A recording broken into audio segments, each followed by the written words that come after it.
Baik ya, teman-teman, selamat siang. Mohon maaf ya, ada kendala teknis tadi barusan saya harus pindah karena di tempat saya sinyalnya jelek ya. Baik teman-teman, mudah-mudahan kamu dalam keadaan sehat ya. Hari ini kita akan belajar tentang sosiologi kehutanan. Dasar dulu deh, karena kan kita ini baru tatap muka pertama kali ya. Kemarin masih hanya mendengarkan video-video. Nah, tapi dua video itu menurut saya cukup bisa mengantarkan kalian ya apa yang menjadi pembahasan di sosiologi kehutanan. Sebelum masuk, gimana? Kemarin sudah lihat videonya? Saya mau tanya dulu. Kemarin sudah lihat video saya? Sekalian tes suara ya. Halo. Halo. Iya, gimana? Jalalul Muhakim. Muhakik. Iya, gimana kemarin sudah belajar lewat video dulu kan? Sudah dilihat Pak videonya? Sudah didengerin, sudah dilihat. Sejauh ini gimana? Ada gambaran tentang sosiologi kehutanan?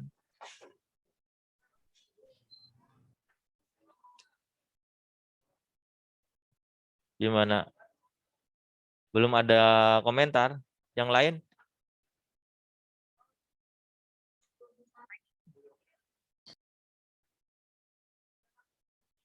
Ini pada ini ya. Coba videonya dibukain dong. Kameranya dibuka. Nah, siapa nih? Selvia, Resti. Siapa lagi nih? Rizky. Saya mau lihat wajah-wajahnya. Dibuka aja Rizky, nggak apa-apa. Yang lain? Yang lain? Dea, oke Dea. Mustafa. Wah, ini lagi di perpustakaan siapa nih? Hafiz. Hasanah. Rizky, Lydia. Sayyidina. Belum ada.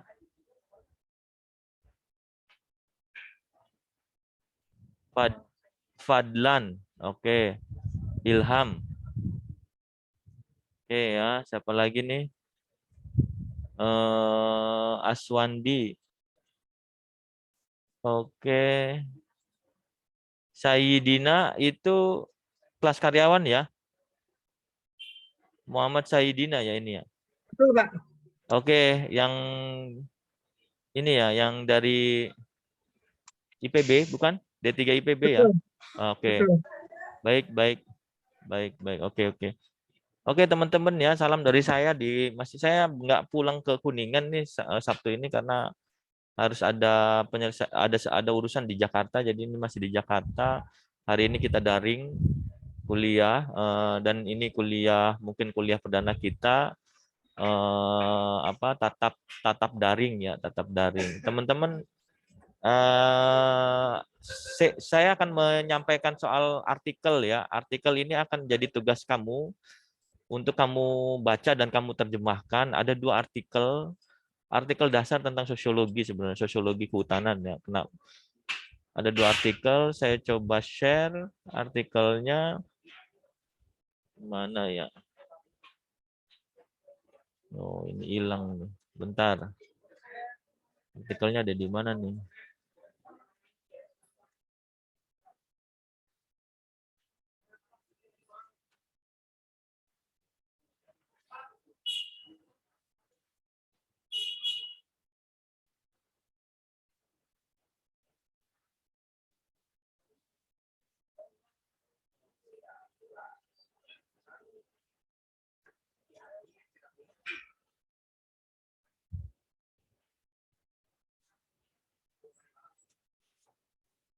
Ini artikel yang pertama ya. Ini udah kelihatan ya.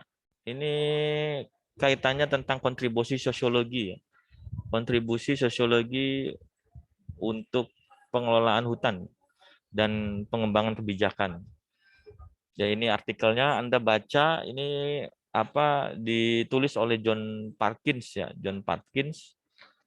Jadi ini apa agar Anda ada pemahaman tentang sejauh ini kenapa sih kita harus belajar sosiologi kehutanan. Ya, ini artikelnya, papernya Anda baca dan Anda terjemahkan ya. Cirinya menerjemahkan tuh kan membaca itu kan dengan menerjemahkan. Nah, yang kedua bentar, yang kedua ini sudah nampak ya.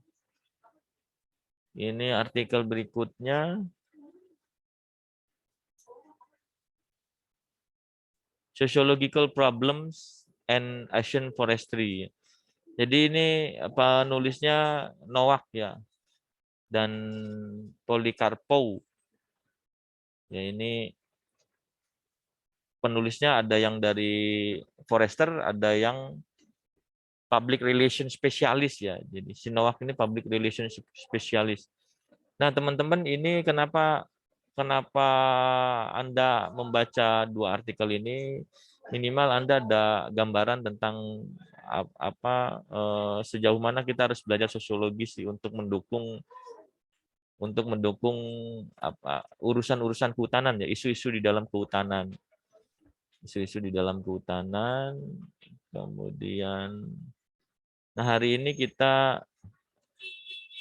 saya coba tutup dulu. Nanti saya upload di hybrid ini ya. Kamu baca dan kamu terjemahkan. Ini bagian dari tugas. Saya coba buka. Ntar dulu.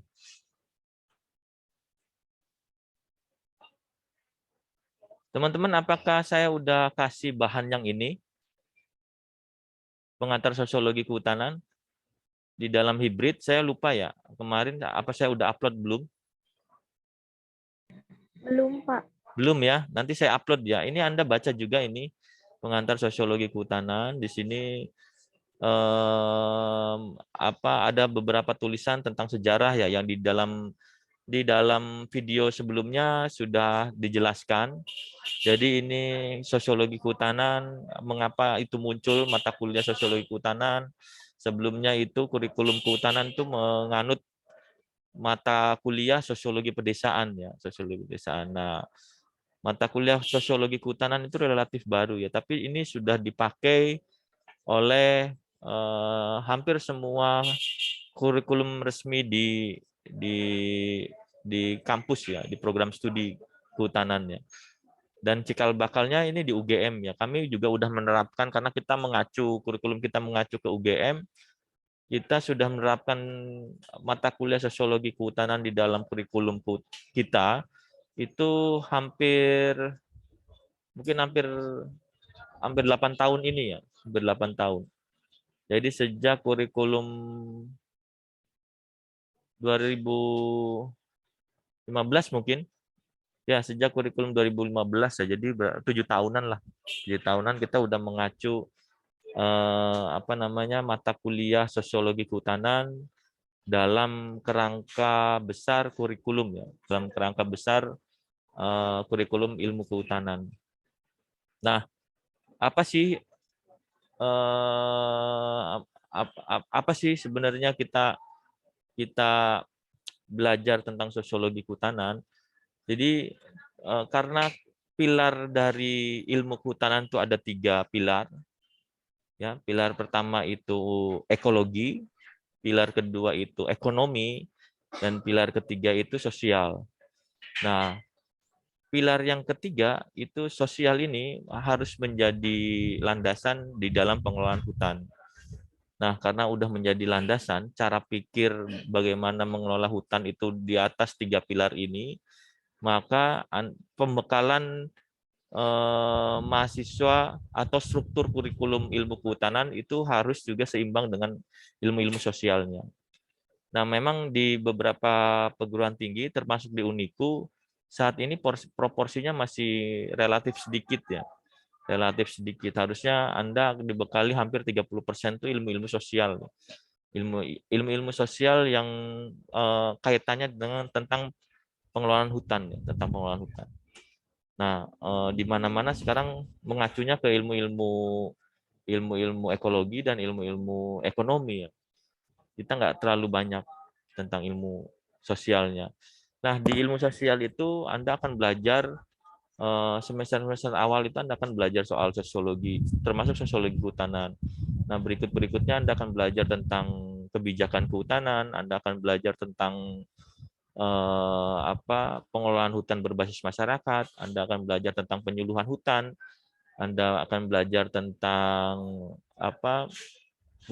perhutanan sosial, pengelolaan hutan rakyat dan lain-lainnya, masih banyak ya, dan itu termasuk pengelolaan sumber daya alam berbasis masyarakat. Nah, itu bagian dari mata kuliah yang berbasiskan sosial, Nah, mata kuliah sosiologi kehutanan ini menjadi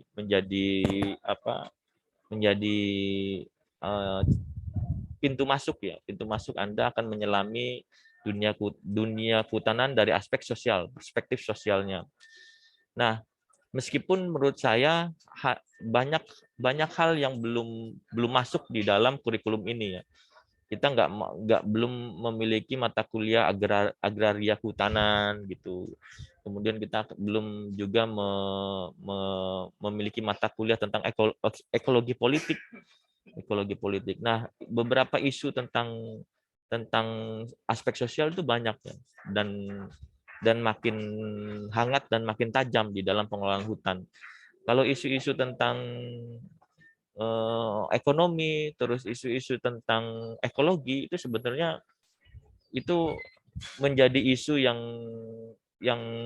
apa yang memang menjadi isu yang diterapkan sebagai cikal bakal ilmu kehutanan ya.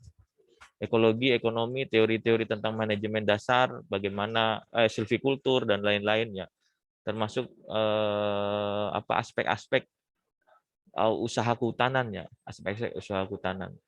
Nah, sedangkan ilmu sosial itu baru belakangan ini mereka sadar bahwa ilmu sosial itu penting gitu, karena ternyata banyak sekali aspek-aspek pengelolaan hutan itu kaitannya dengan orang, kaitannya dengan manusia, kaitannya dengan masyarakat, dan untuk menunjang efektivitas aspek ekologi dan efektivitas aspek ekonomi, ternyata aspek sosial ini harus ditangani dengan baik. Nah, sehingga belakangan ini mulai itu banyak nih bagaimana ilmu kehutanan itu harus diwarnai dengan ilmu-ilmu sosial. Nah, dalam perspektif ilmu sosial, definisi kehutanan itu beda ya. Jadi tidak seperti definisi hutan didefinisikan dalam perspektif sosial sama dalam perspektif ekologi itu beda. Nah, Anda biasanya mendapatkan definisi hutan.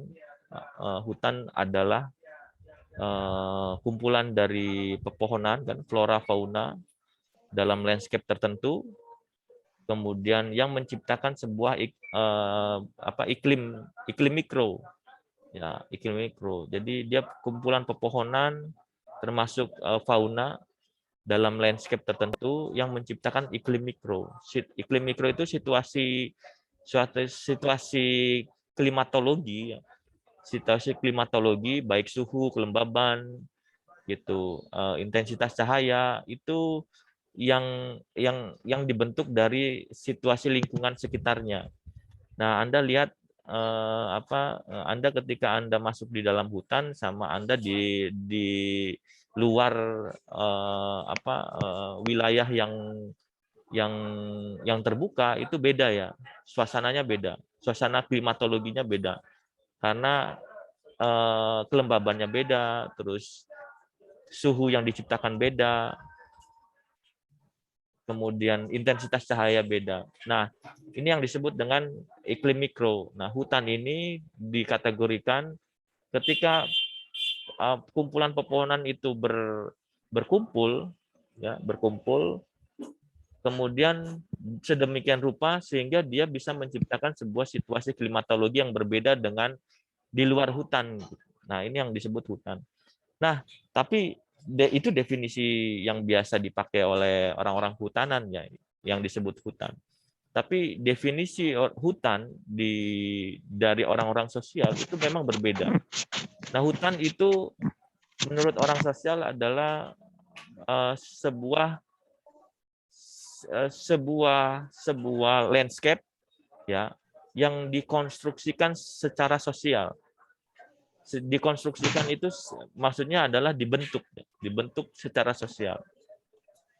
Nah, kenapa kok bisa punya definisi begitu? Karena coba Anda lihat ya, ada hutan yang asli, ada hutan monokultur, ada hutan yang isinya itu tanaman pertanian, tapi itu di dalam kawasan hutan. Ya, kemudian ada hutan yang dirubah menjadi sawit dan lain-lain. Nah, itu padahal kawasan hutan gitu. Nah, sehingga kalau menurut ilmu sosial, hutan itu sebetulnya landscape yang dikonstruksikan secara sosial. Karena dia itu bukan kumpulan pepohonan kalau menurut orang sosial mah. Dia itu kumpulan orang-orang yang punya kepentingan gitu. Kok bisa orang-orang yang iya, karena orang-orang yang punya kepentingan itu bisa membentuk bagaimana hutan itu terbentuk. Ya, hutan bisa rusak, hutan bisa bagus, hutan bisa berubah menjadi lahan pertanian. Ya, itu akibat dari kumpulan orang-orang yang memiliki kepentingan. Nah, teman-teman di mata kuliah ini ada beberapa relasi ya. Saya coba gambarkan ini. Saya coba gambarkan ya. Nah, ini ya, mudah-mudahan kelihatan. Jadi, sosiologi kehutanan kita akan membahas soal bagaimana relasi manusia terhadap hutan ya. Intinya itu, relasi manusia terhadap hutan. Dalam relasi manusia terhadap hutan itu ternyata ada hubungan-hubungan. Ada peristiwa sosiologis, ada hubungan-hubungan.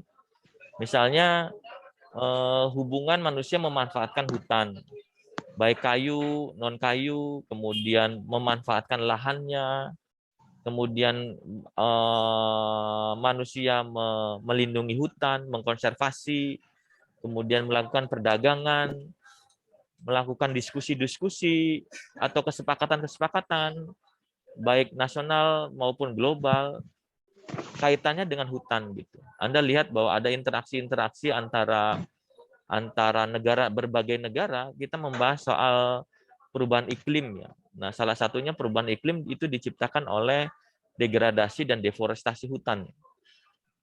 Degradasi hutan dan forest degradation, forest deforestation dan forest degradation.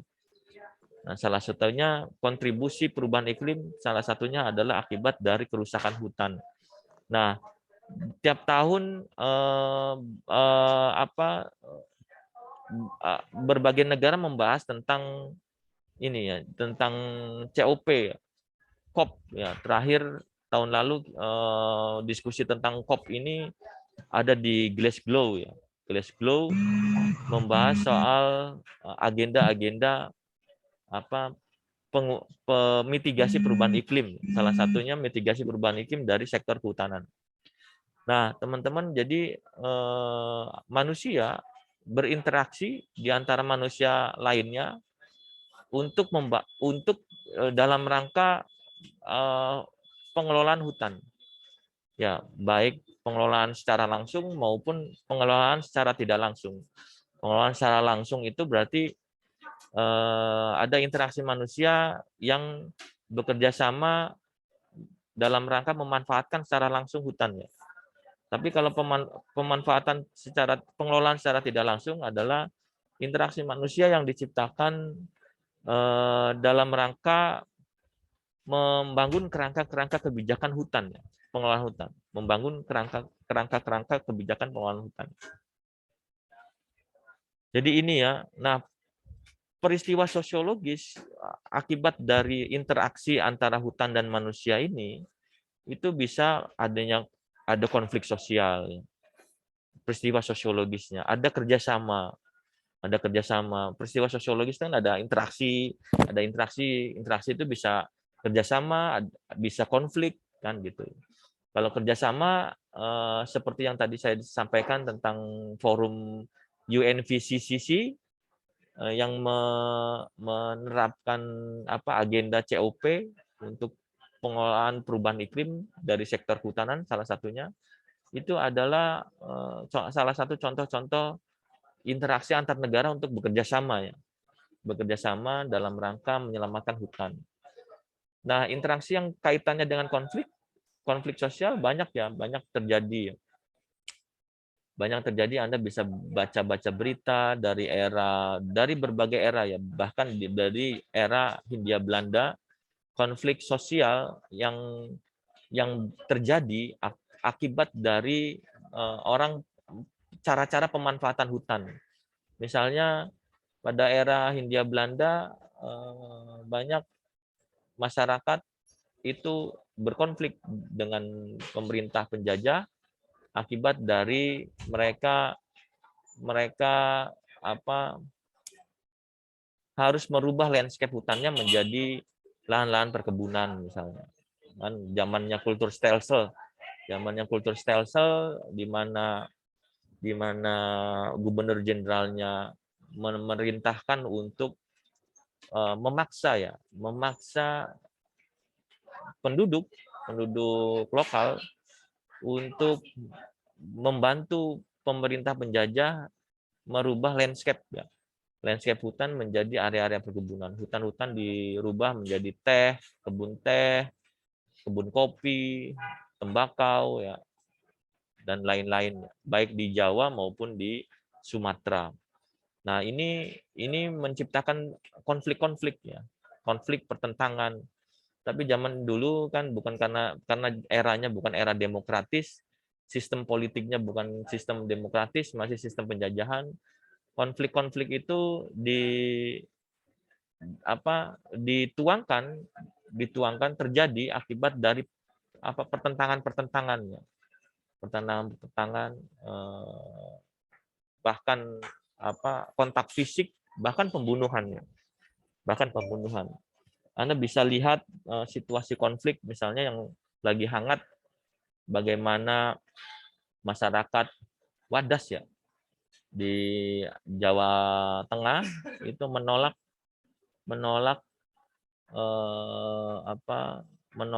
untuk merubah landscape desa mereka menjadi areal pertambangan galian kuarsa ya.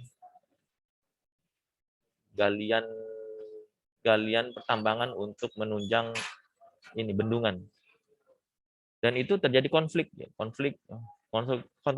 fisik sudah terjadi di sana akibat dari aparatur negaranya mengamankan dengan cara-cara represif, paksaan. Gitu. Nah, teman-teman, ada hal yang penting tentang hubungan antara hutan dan manusia. Ini saya mau cerita nih, ada hal yang penting. Dan itu biasanya kita menggunakan konsep-konsep teori dalam perspektif ekologi manusia.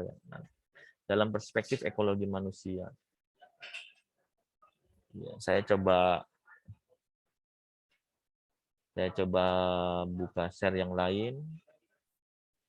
Nah, sambil jalan kita bisa buka diskusi dulu ya. Gimana, masih ada yang mau ditanyakan? Sampai sini? Belum ada, Pak. Belum ada, tapi sejauh ini gimana? Ada jelas ya? Sejauh ini jelas kah? Jelas, Pak. Udah mulai ada gambaran juga. Ada gambarannya, oke. Dari kelas yang lain?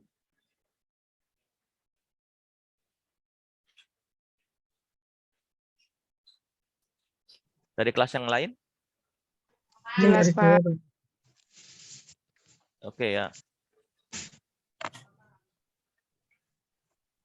Dari kelas karyawan, ada pertanyaan? Ya, saya ingin membuka diskusi ini, Pak. Oke, silakan. Gimana? Masyarakat dan hutan. ternyata gini, dalam penetapan kawasan hutan, masyarakat ternyata sudah mendahului mereka di tempat menggunakan hutan itu sebagai tempat hidup dan memenuhi kebutuhannya. Tetapi dengan adanya perkembangan kebijakan kehutanan, ternyata keluarlah status kawasan Kawasan hutan. hutan. Ya. Nah, inilah yang menjadi Konflik. awal-awal Iya. konflik, bagaimana terjadinya misalkan perambahan, kemudian ternyata di sisi lain wilayah mereka sebetulnya ini wilayah pemukiman, ternyata tiba-tiba jadi kawasan hutan. Kemudian yang tadinya mereka itu wilayah mereka itu ada sebagian wilayah mereka sebagai zona pemanfaatan mereka, tetapi dengan adanya kebijakan kehutanan, ternyata wilayah mereka menjadi zona lindung. Ini yang menjadi poin-poin isu yang saat ini juga masih belum ada clear. solusinya. Oke. Belum clear. Itu seperti apa, Pak ya? Ya, baik ya. Pertanyaan bagus ya dari M itu siapa? Muhammad ya? Muhammad. Nama kamu M itu siapa? Muhammad. Betul, Muhammad. Pak, betul. Ya, oke. Dari teman kita Muhammad. Jadi betul ya, apa yang disampaikan oleh Muhammad itu menjadi wajah dari pengelolaan hutan kita.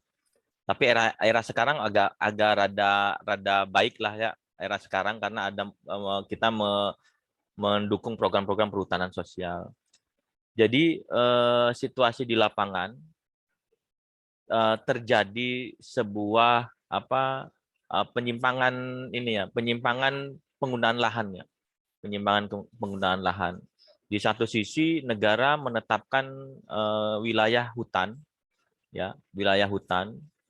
Kemudian di sisi lain bahwa apa yang ditetapkan wilayah hutan itu oleh negara ternyata memang itu adalah teritorinya masyarakat dan masyarakat sudah beraktivitas di sana, sudah ada pemukiman di sana, kemudian sudah ada sistem penghidupannya, ketergantungan yang mereka jalani dari jauh dari negara Indonesia merdeka misalnya, karena memang mereka sudah bermukim, sudah mencari penghidupan di sekitar hutan itu. Dan itu terjadi di era Soeharto ya, di era Soeharto di mana lahan negara, kemudian di era Presiden Soeharto itu ada satu kebijakan di mana undang-undang tahun 67, undang-undang kehutanan kita tahun 67 itu memberlakukan pemanfaatan hutan besar-besaran ya oleh swasta. Makanya HPH, hak pengusahaan hutan, mulai digencarkan izin-izin berbasis izin ya. Dan negara menerbitkan izin-izin pemanfaatan hutan. Nah, ketika pihak-pihak swasta ini mendapatkan izin dan pihak swasta ini secara hukum formal ya, hukum formal negara pada waktu itu. Nah, ketika dia memanfaatkan hutan, ternyata isinya itu masyarakat-masyarakat yang sudah bermukim di situ, isinya itu. Ada beberapa. Kemudian hutan-hutannya sudah diklaim oleh masyarakat. Diklaim. Dan swasta pada waktu itu kan dia mengacunya ke hukum formal. Hukum formalnya ya dia dapat izin dari negara untuk memanfaatkan kawasan hutan ini dengan teritorial yang sudah ditetapkan oleh negara. Teritorialnya sekian ratus ribu hektar. Kemudian pada waktu itu kan eranya memang era represif ya, era di mana kekuasaan itu menjadi satu alat untuk bisa mewujudkan keuntungan ekonomi. Gitu. Pada waktu itu akhirnya banyak konflik terjadi dengan pendekatan represif. Ya, pendekatan represif artinya swasta itu mengusir ya masyarakat-masyarakat atau hutan-hutan mereka, hutan-hutan adat mereka itu dikecualikan ya, atau diusir atau tidak diakui oleh swasta sebagai sistem penghidupannya masyarakat situ, dan dibantu oleh aparat pemerintah ya, kayak TNI dan polisi. Hampir mirip seperti yang terjadi di Wajah itu. Nah, tapi bedanya situasi sekarang sama situasi dulu itu beda. Situasi sekarang ketika kita menonton ada tindakan represif dari TNI, dari aparat polisi, itu kan langsung banyak yang mengkritik, dan situasi itu langsung bisa dikendalikan karena wajahnya udah wajah demokrasi nih sekarang. Tapi di era Soeharto zaman dulu tahun 70-an ya, 60-an, 67 ya. Dimulai tahun 67 ya undang-undang kehutanan itu. Itu ya tidak nampak bahwa ketika orang-orang mengkritik, membela, ya tindakannya adalah ya langsung dibui gitu, langsung dibui, bahkan banyak kasus-kasus pembunuhan dalam konflik itu. Nah, pertanyaan tadi Mas Muhammad ini, kok kenapa bisa terjadi begitu gitu? Ini kok negara bisa dia menetapkan kawasan hutan, padahal isinya itu di dalam penduduk itu di situ gitu penduduk. Nah, pertama, kenapa itu bisa terjadi? Karena paradigma hukum pada zaman itu kita belum mengakui hukum-hukum ini ya, hukum-hukum plural, hukum-hukum yang terjadi, yang berlaku di masyarakat adat ya, yang berlaku. Jadi belum mengakui bahwa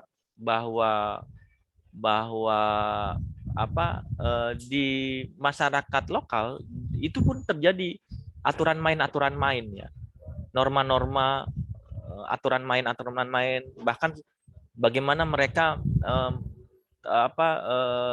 sistem penguasaan lahannya mereka seperti apa sih. Nah, itu nggak diakui. Zaman itu belum diakui ya. Undang-undang agrarianya ya hutan, lahan negara, tentang agraria yang diakui oleh negara. Nah, belakangan ini kan mulai banyak tuh, sehingga mulai memikirkan bagaimana hukum plural yang terjadi di tingkat masyarakat lokal. Jadi mulai mengadopsi bagaimana hukum-hukum yang ada di dalam masyarakat lokal itu dipertimbangkan sebagai hukum formal, untuk diadopsi sebagai hukum formal. Setuju, Pak, setuju. Nah, terus sejarahnya adalah begini, sejarahnya adalah sistem agraria ya, land tenure system yang terjadi bagaimana sih awalnya. Jadi pada era penjajahan kita nggak punya land tenure system ya, belum ada privatisasi penguasaan tanah ya pada era kerajaan, era VOC masuk, kemudian sampai dengan era Hindia Belanda. Nah, pada waktu era kerajaan, bahwa tanah-tanah itu dikuasai oleh raja ya, tanah-tanah itu dikuasai oleh raja. Misalnya ada Raja Majapahit, ya teritorial kekuasaan mereka ketika teritorial politik mereka udah menundukkan wilayahnya, ya itulah wilayah teritorial itu adalah lahannya lahan raja. Masyarakat tidak mengakui bahwa itu lahannya mereka, tapi mereka itu boleh memanfaatkannya, sehingga mereka itu harus membayar istilahnya pajak ya, upeti hasil bumi. Makanya di era kerajaan masyarakat tuh bayar pajak tuh, hasil bumi itu disetorin ke raja, karena konsep sistem land tenure systemnya atau sistem pengaturan kekuasaan tanahnya adalah tanah itu dikuasai oleh raja. Masyarakat menyewa, dan akibat dari masyarakat menyewa itu, memanfaatkan tanah raja itu, dia harus membayar hasil bumi, berupa hasil bumi. Nah, itu era kerajaan ya. Era kerajaan tidak ada privatisasi, saya punya tanah A, jadi semua tanah itu punya raja. Termasuk hutan. Ya. Nah, kemudian era di mana Jepang masuk, VOC masuk, kemudian VOC bangkrut, masuk ke menjadi Hindia Belanda, teritorial pemerintahan penjajahan Hindia Belanda, mulai ada kebijakan privatisasi tanah ya. Itu didorong oleh demonstrasi paradigma liberalisme oleh swasta-swasta zamannya, swasta-swasta, sektor-sektor swasta di Hindia Belanda, di Belanda lah. Jadi pada waktu itu eranya sebelum tahun 1870 ya, itu gubernur jenderal itu, pemerintah Hindia Belanda itu memanfaatkan tanah dalam rangka itu bisnis negara. Jadi semua tanah itu dikuasai oleh negara dan dimanfaatkan oleh negara. Jadi negara yang mempunyai otoritas ekonomi untuk mengelola aset, mengelola sumber daya alam. Nah, kemudian ternyata banyak sekali yang memprotes ya, orang-orang swasta Belanda, dan pada era itu kan mulai itu era liberalisme ya, berkembang di Eropa dan Amerika ya. Liberalisme itu suatu paham di mana privatisasi sumber daya alam itu tidak selalu mutlak dikuasai oleh negara. Orang boleh memanfaatkannya, menguasainya. Nah, itu era di mana sudah mulai berubah tuh. Sudah mulai berubah. Nah, pada tahun 1870 pemerintah Hindia Belanda itu menerapkan sistem agraria yang pertama di Indonesia, di negara ya, di Hindia Belanda pada waktu itu kan namanya bukan Indonesia ya pada waktu. Nah, sistem agrarianya adalah bahwa lahan-lahan yang sudah digunakan oleh masyarakat itu bisa diakui oleh masyarakat. Ya, jadi sudah mulai tuh privatisasinya, sudah mulai. Boleh masyarakat memiliki lahan itu. Semua orang bisa memiliki lahan. Dan lahan-lahan yang nggak digunakan itu menjadi lahannya negara. Gitu. Lahan-lahan yang belum dimanfaatkan itu menjadi lahannya negara. Dan lahan-lahan negara itu bisa dimanfaatkan oleh sektor swasta. Nah, ini sifatnya paradigma pembangunannya udah begini nih. Jadi paradigma pembangunan yang kita terapkan saat ini itu sama mirip sudah diterapkan oleh Hindia Belanda. Gitu. Mirip banget gitu, mirip. Jadi lahan-lahan negara yang tidak dipakai oleh masyarakat menjadi lahan negara ya, lahan-lahan yang tidak digunakan oleh masyarakat. Termasuk ini cikal bakal kawasan hutan ya. Ya, jadi agrarian wet zaman Belanda atau undang-undang agraria zaman Belanda ini menjadi landasan undang-undang agrarianya pemerintah Indonesia setelah merdeka. Gitu. Jadi lahan-lahan yang tidak dikuasai oleh masyarakat tidak menjadi lahan-lahan negara. Nah, sehingga pada era transisi dalam konteks penetapan kawasan hutan itu mengacu undang-undang ini. Nah, masalahnya adalah bahwa teknologi zaman itu tidak sama dengan teknologi zaman sekarang. Teknologi zaman itu kan tidak ada teknologi GIS, belum ada teknologi GIS ya. Bagaimana citra satelit dipakai untuk melihat situasi di mana pemukiman, di mana hutan gitu. Memotret. Saat ini kan sudah ada. Nah, zaman itu belum ada teknologi itu. Yang ada adalah teknologi terestris ya. Jadi pengukuran penetapan kawasan hutan itu diukur. Tapi penetapannya pertama dilakukan indikasi dulu ya. Indikasi. Jadi belum diukur semua. secara teoretis itu belum diukur semua, tapi indikasi bahwa itu batas-batas kawasan hutan sudah ditetapkan. Nah, dilalahnya cara penetapannya ini tidak partisipatif gitu. Era itu kan tidak ada zaman di mana orang tuh harus partisipatif gitu, harus izin, harus sosialisasi dan lain-lain. Era itu enggak. Orang era sekarang aja kadang kita tidak menggunakan cara-cara begitu gitu. Apalagi era zaman dulu. Jadi akhirnya penetapan kawasan hutan itu ditetapkan di atas meja gitu, lebih banyak di atas meja. Kemudian itu menjadi sebuah klaimnya negara. Karena pendaftaran sertifikat tidak masuk ke BPN gitu. Banyak kan orang-orang memanfaatkan lahan tapi dia tidak lapor ke BPN gitu kan, bahwa saya udah memanfaatkan lahan dan masuk, dilaporkan dan disertifikat sebagai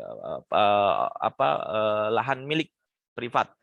Nah, karena banyak sekali orang-orang yang tidak mengadministrasikan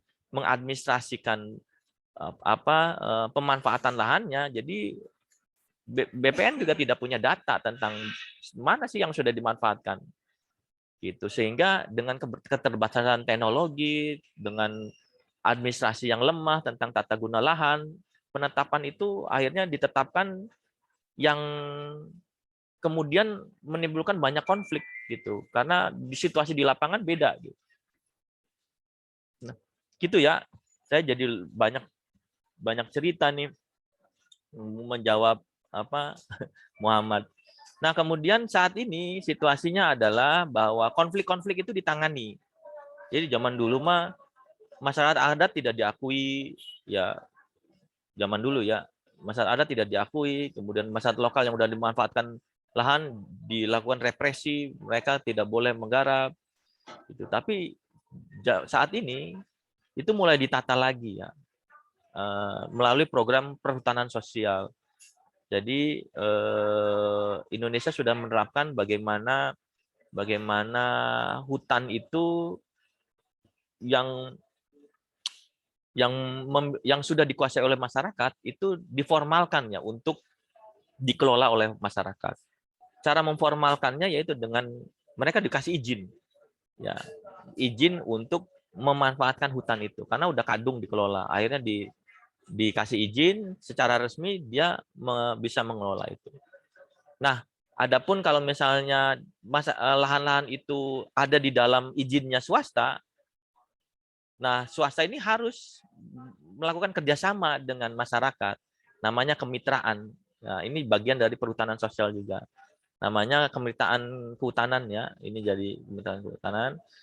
Ini menjadi bagian dari perhutanan sosial juga. Nah, ini untuk meredam konflik-konflik ya.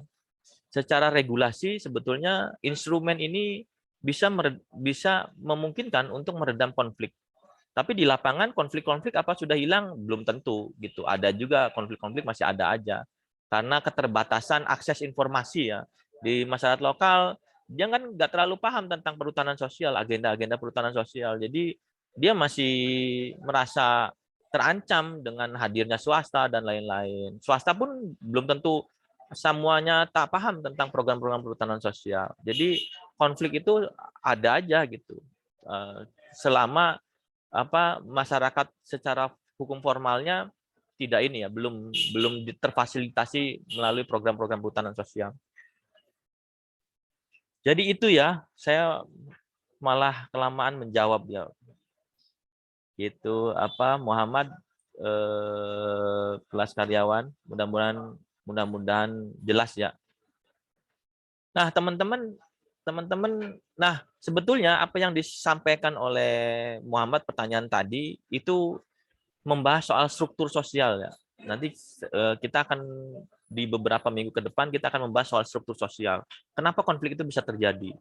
Jadi ternyata ada miss antara struktur lokal sama struktur negara, struktur negara ya. Struktur negara kemudian dia menciptakan norma-norma hukum, struktur lokal dia sudah menciptakan norma-norma hukum, aturan main yang itu terjadi dalam masyarakatnya Aturan-aturan main termasuk aturan-aturan main bagaimana sistem penguasaan lahan. Gitu. Nah, ini ketika ini ditemukan di lapangan itu konflik ya. Karena pertama ini negara misalnya swasta menggunakan hukum formal. Ini lahan sesuai hukum formal begini gitu. Tapi masyarakat lah ini kita udah menguasai ini sudah dari nenek moyang, ini adalah hutan adat kita, ini adalah hutan bersama, hutan adat, sistem pengelolaannya juga khas dan lain-lain. Nah, ini nggak nyambung. Ini yang menyebabkan konflik gitu. Adanya dimensi struktur antara struktur negara dan struktur lokal. Tapi sebelum ke sana, saya ingin cerita soal bagaimana hubungan manusia dan hutan ya dari perspektif ekologi manusia, sehingga dia menciptakan struktur-struktur ini ya, struktur-struktur ini. Saya ingin share mungkin nggak lama-lama lah ya, karena ini udah hampir jam 12 karena kita juga mulainya telat ya. Udah kelihatan ya teman-teman? Halo? Kelihatan, Pak. Udah, Pak. Oke, teman-teman. Iya, Pak, kelihatan. Oke. Teman-teman, ini adalah teori ekologi manusia. Jadi di dalam ekologi manusia, bahwa manusia di dalam lingkungannya itu saling berinteraksi. Ya. Saling memiliki interaksi, relasi ya. Nah, teori ekologi manusia itu ada dua sistem besar yang saling berinteraksi ya, saling berhubungan. Yang pertama adalah ekosistem. Ekosistem adalah sistem relasi di mana unsur-unsur biotik dan unsur-unsur abiotik itu saling berinteraksi. Unsur-unsur biotik itu flora, fauna, ya, makhluk hidup lainnya. Biotik kan makhluk hidup, ya, baik tumbuhan maupun hewan-hewanan. Nah, dan unsur-unsur abiotik itu tanah, ya, bukan makhluk hidup, tanah, bebatuan, air, udara, suhu, ya, dan lain-lainnya. Ini unsur-unsur abiotik. Nah, ini kemudian membentuk sebuah ekosistem. Nah, ekosistem kan macam-macam nih ya. Ekosistem itu ada ekosistem alamiah, ada ekosistem buatan. Nah, ekosistem alamiah umumnya ekosistem alamiah itu yang dikuasai oleh kementerian yang menangani konservasi ya. Ekosistem yang alamiah ya, baik di laut maupun di terestrial ya. Makanya ekosistem kan banyak ya, ada mangrove, ada pesisir, ada terumbu karang, kemudian ada pegunungan, ada hamparan savana, ada danau gitu. Dan sebagian ekosistem yang alamiah ini merupakan bagian dari kawasan hutan, ekosistem ini. Nah, kemudian sistem yang kedua itu adalah social system, sistem sosial yang terdiri dari utamanya adalah pertama pengetahuan. Ada pengetahuan, ada nilai, ada teknologi, ada populasi di sini. Kemudian ada social organization ya. Social organisasi itu cara-cara pengaturan sosialnya. Nah, cara-cara pengaturan sosialnya ini ada norma ya, aturan main, kelembagaan ya, termasuk di sini adalah sistem budayanya seperti apa, sistem ekonominya seperti apa, sistem politiknya seperti apa. Nah, ini. Nah, social system di dalam lingkungannya itu kan kemudian memiliki dimensi-dimensi ya. Intinya adalah kumpulan orang ya, kemudian kalau udah banyak akhirnya menjadi masyarakat. Cuman kan masyarakat akhirnya ada yang menjadi komunitas, ya, dalam satu ikatan tertentu, kekerabatan tertentu, akhirnya dia punya komunitas, ya, satu kekerabatan tertentu, dan disebut dengan suku, ya, ibaratnya. Kita kan di Indonesia punya beragam suku, ya. Saya pernah membaca referensi ada 500 lebih suku bangsa di Indonesia.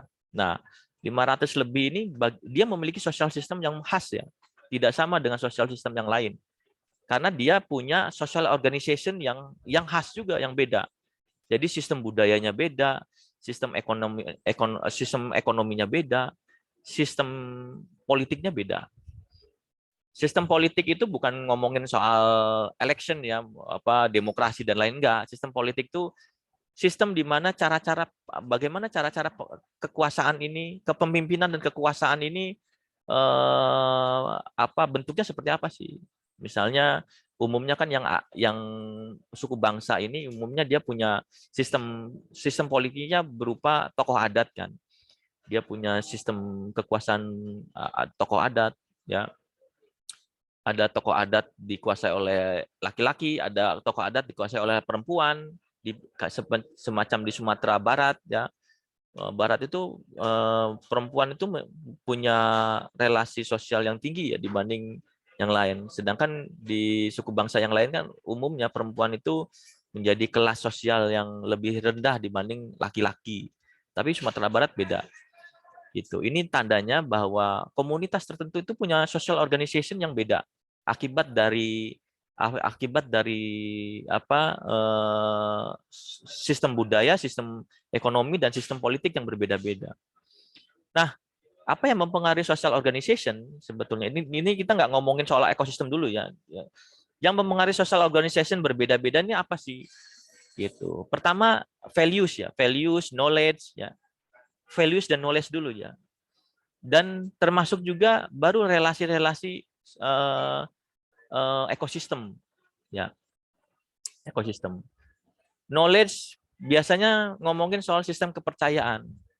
Apa yang dipercayai? Bagaimana bentuk-bentuk sistem kepercayaan? Apakah sistem kepercayaan yang dianut itu dia mempercayai soal bagaimana kejadian-kejadian di dunia ini dihubungkan dengan kosmos, dihubungkan dengan ruang-ruang spiritual yang abstrak, gitu. Dan masyarakat semua masyarakat itu mempercayai tentang itu, ya. Knowledge-nya awalnya tuh begitu, ya. Knowledge-nya dia itu memiliki pengetahuan dan kepercayaan bagaimana dia itu dikuasai oleh alam spiritual, ya. Jadi dia kemudian akhirnya dia mempercayai adanya makhluk-makhluk lain, gitu, yang perlu mereka sembah, adanya dimensi yang bisa menguasai mereka, gitu. Makanya berkembanglah misalnya paham-paham animisme, ya. Dia percaya tentang roh-roh, dia percaya tentang simbol-simbol gaib dan lain-lain. Nah, kemudian datanglah sistem agama, sistem kepercayaan yang dibawa oleh para prophet, ya, para nabi-nabi, gitu. Dan sistem kepercayaan itu berubah. Ada yang berubah, tapi ada juga yang kemudian budaya-budaya animismenya masih kental, gitu, meskipun mereka sudah beragama. Nah, knowledge ini menjadi knowledge sama values ini menjadi satu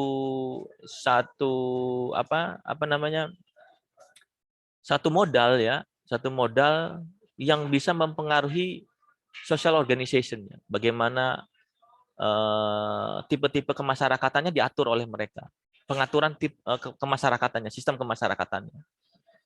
Makanya Anda kalau punya waktu untuk keliling atau punya uang dan waktu untuk keliling mengamati suku bangsa di Indonesia aja, gitu, kita melihat berbagai tipe-tipe social organization yang beda-beda, knowledge-nya, values-nya, ya. Anda ke suku Kubu di Jambi, misalnya Anda ke suku Baduy di Banten gitu misalnya, Anda ke suku Dayak di Kalimantan, Anda ke suku Laoje di Sulawesi. Desember saya main ke suku Laoje ya, di dataran tinggi Sulawesi. Wah, menarik ya, menarik dan tapi miris ya karena sangat terbelakang sekali ya. Sangat terbelakang. Dia nggak bisa pakai bahasa Indonesia. Hidupnya miskin ya, dalam perspektif kita miskin ya. Rumahnya seadanya gitu, seadanya itu ya kayak gubuk inilah pokoknya, karena memang sumber dayanya sedikit. Tapi mereka punya struktur-struktur sosial, mereka menjalankan upacara-upacara, mereka menghargai sungai sebagai sumber penghidupannya mereka. Mereka punya teritorial hutan adat mereka dan khas ya. Itu tandanya mereka punya social organization, sistem budaya, sistem ekonomi dan sistem politik gitu. Nah, balik lagi nih, kenapa kita pakai pendekatan ekologi manusia di sosiologi kehutanan? Ya karena ekosistem di dalam sosiologi kehutanan dengan teori ini, ekosistem yang kita maksud adalah ekosistem hutan ya. Kita nggak ngomongin ekosistem yang lain, ekosistem hutan. Ini kita bisa mempelajari sejarah-sejarah dinamika pengelolaan hutan, dinamika konflik, itu bisa dilihat dari gambaran ini. Kalau misalnya Anda lihat struktur tadi ya, Anda lihat struktur lokal ya, struktur lokal, cara social organization di tiap masyarakat lokal. Itu kenapa beda-beda? Ya karena mereka membentuk struktur itu dari interpretasi lingkungan di sekitar mereka ya. Contohnya misalnya gini, contohnya nggak mungkin lah kita punya kenapa misalnya ada ritual nih, misalnya ini ngomongin soal ritual nih. Ada ritual tentang apa sih namanya, biasanya panen raya itu apa ritualnya tuh? Saya lupa lagi.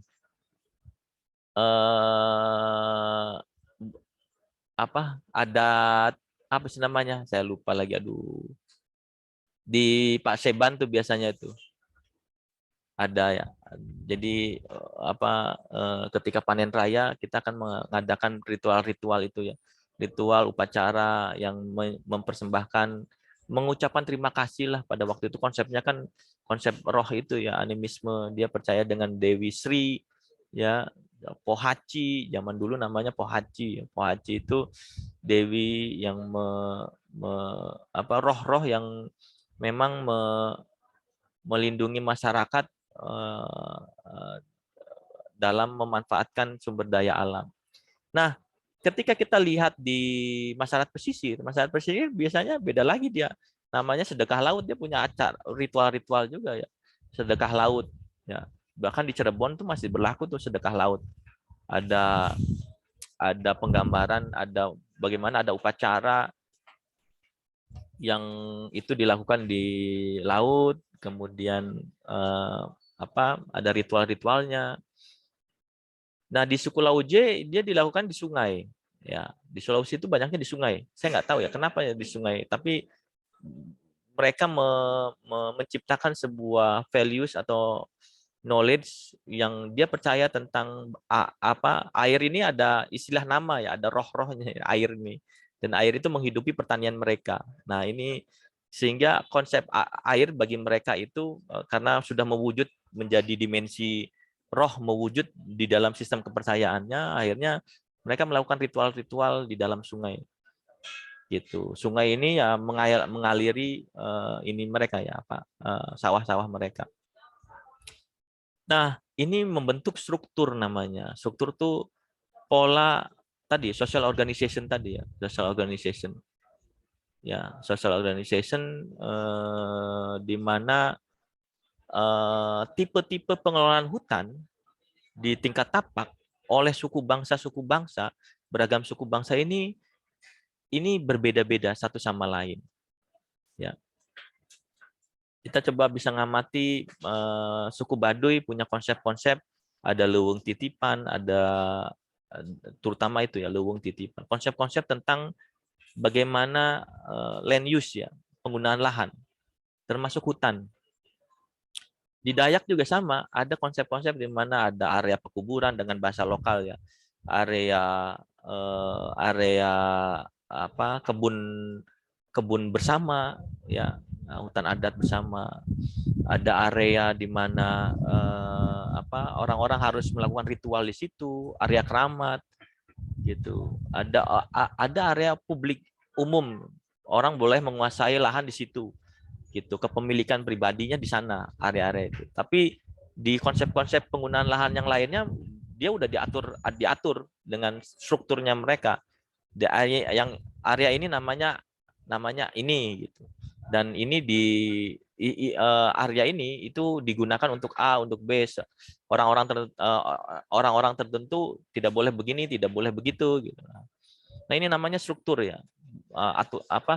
Social organization yang dibangun oleh suatu komunitas masyarakat yang itu berlangsung dalam waktu yang panjang sekali, mungkin ratusan tahun, akibat dari knowledge dan values yang mereka miliki, yang diinterpretasikan dalam hubungan-hubungan dengan ekosistemnya. Ya, jadi nggak berdiri sendiri nih. Jadi mereka itu dihubungkan dengan ekosistemnya. Ya, ekosistem hutan lah ibaratnya. Coba kita lihat suku yang tinggal di laut.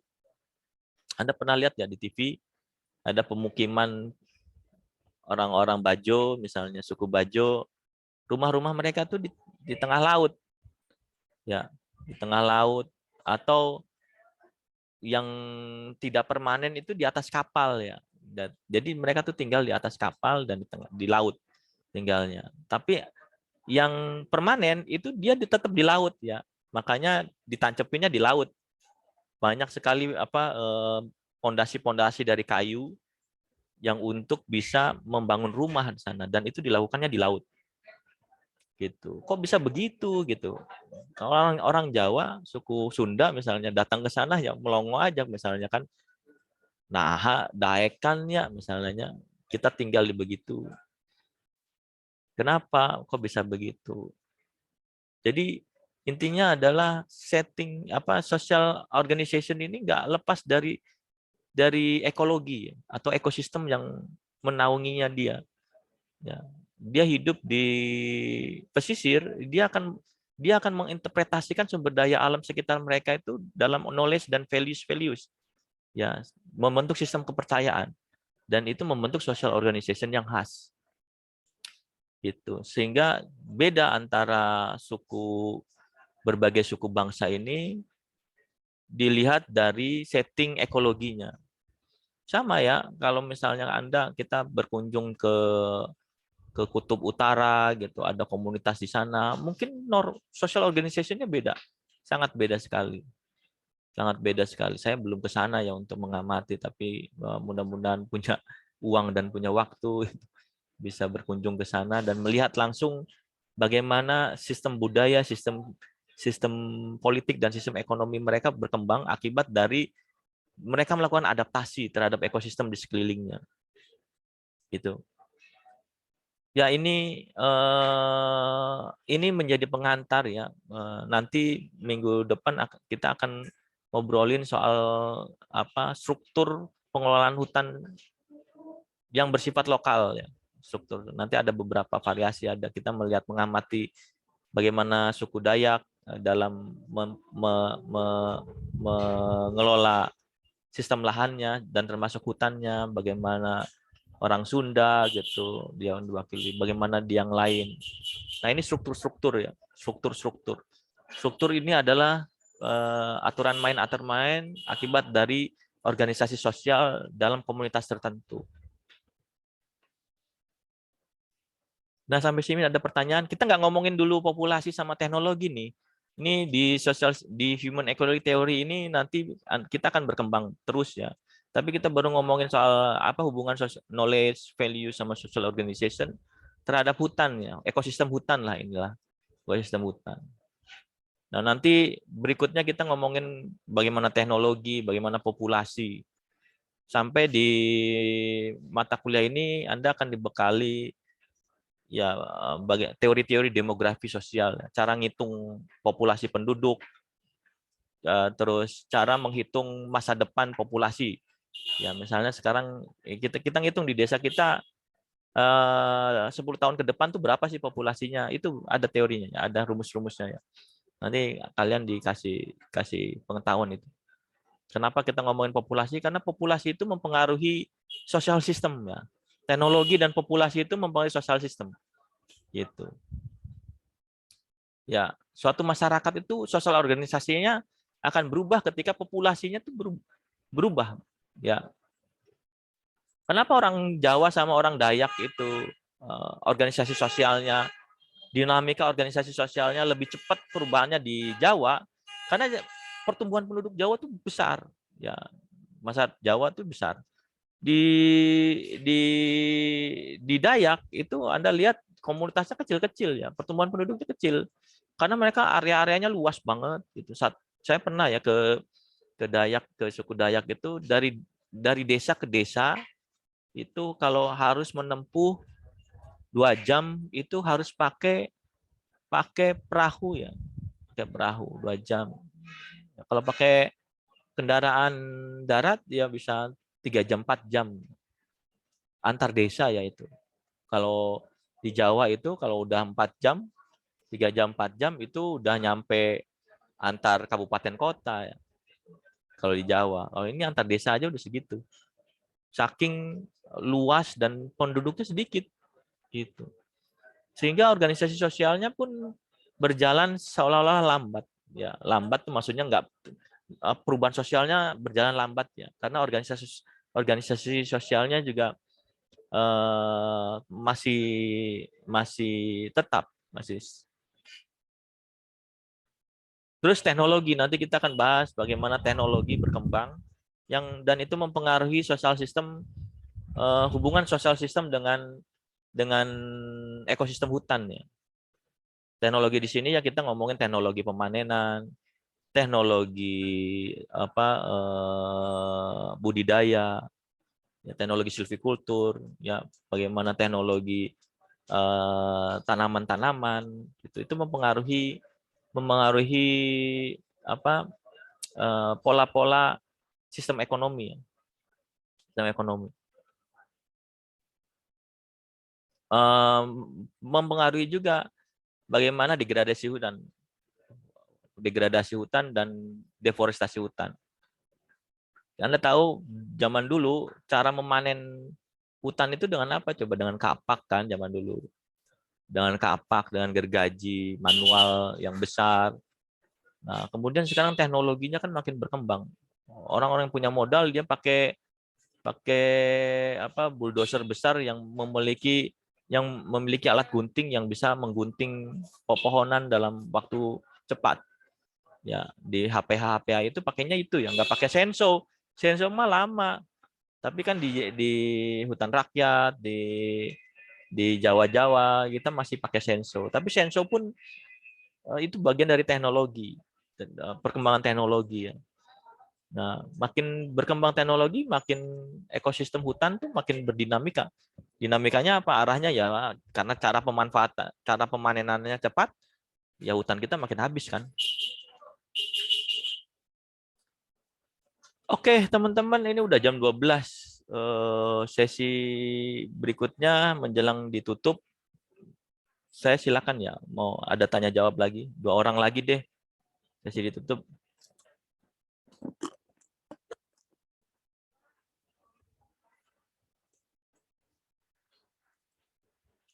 Ada? Cukup, Pak. Yang lain?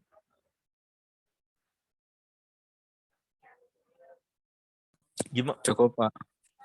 Cukup ya. Cukup itu maksudnya gimana? Cukup ngerti apa cukup bingung?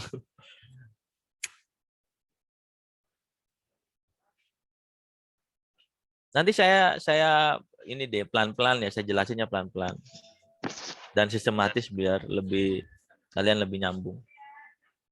Tapi saya pengen dengar komentar kamu nih. Gimana, kamu mengerti nggak? Ada gambaran nggak?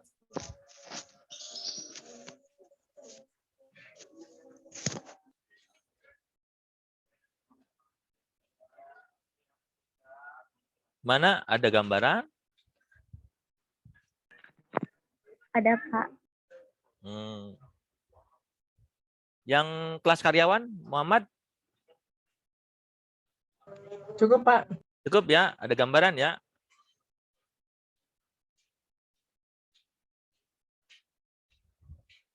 Kalau nggak ada, teman-teman, saya akhiri dulu mungkin ya sesi kuliah hari ini. Nanti bahan-bahannya saya coba upload dan dua artikel itu saya coba upload ya setelah saya sholat ya mungkin. Oke, teman-teman, nanti kita bahas lebih lanjut tentang struktur sosial di minggu depan. Mudah-mudahan udah ada contoh-contoh dari beberapa suku bangsa di Indonesia tentang cara-cara mengelola hutannya. Kalau bahasa sekarang namanya kearifan lokal. Ya, kalau bahasa saya sosiologis namanya struktur sosial itu. Tapi ya oke, kita ngomongin soal kearifan lokal ya. Kearifan lokal bagaimana masyarakat mengelola hutan. Tapi teori-teorinya tadi yang saya sampaikan salah satunya adalah mengapa mereka begitu, kita pakai pendekatan teori ekologi manusia. Baik teman-teman, kalau tidak ada pertanyaan, saya akhiri sesi kuliah hari ini. Terima kasih atas partisipasinya. Jangan lupa absen ya. Jangan lupa absennya udah ditutup jam 12. Mudah-mudahan udah absen semua. Baik ya, salam sehat ya. Assalamualaikum warahmatullahi wabarakatuh. Waalaikumsalam warahmatullahi wabarakatuh. Terima kasih, Pak. Oke.